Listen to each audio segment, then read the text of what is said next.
Hi friends, మేము ఈరోజు బెంగళూరులో ఉన్న కాటేరమ్మ టెంపుల్కి వెళ్ళాము. ఇది హొస్కోటే అనే ఏరియాలో ఉంటుంది. ఫస్ట్ గణపతి టెంపుల్ వస్తుంది, అక్కడ దర్శనం చేసుకొని క్యూ లైన్కి అయితే వెళ్ళాము.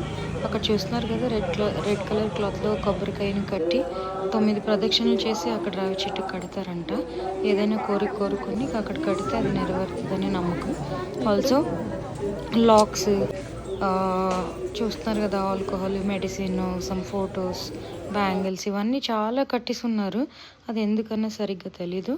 బట్ ఓవరాల్గా అమ్మవారి దర్శనము అంతా, విగ్రహం అయితే చాలా బాగుండింది. అక్కడ అదొక పవర్ఫుల్ ఎనర్జీ ఉండింది అక్కడ అంతా. ఇక నేనైతే బెల్లం దీపాలు వెలిగించి అమ్మవారికి హారతి ఇస్తున్నాను. అక్కడ లాక్స్ ఎందుకు కడతారు అని ఒకళ్ళని అడిగితే, ఏదైనా బ్లాక్ మ్యాజిక్ చేస్తున్నారు అంటే కనుక అదంతా పోయి అది దాన్ని కంప్లీట్గా లాక్ చేసేస్తున్నట్టు అని చెప్పారనమాట.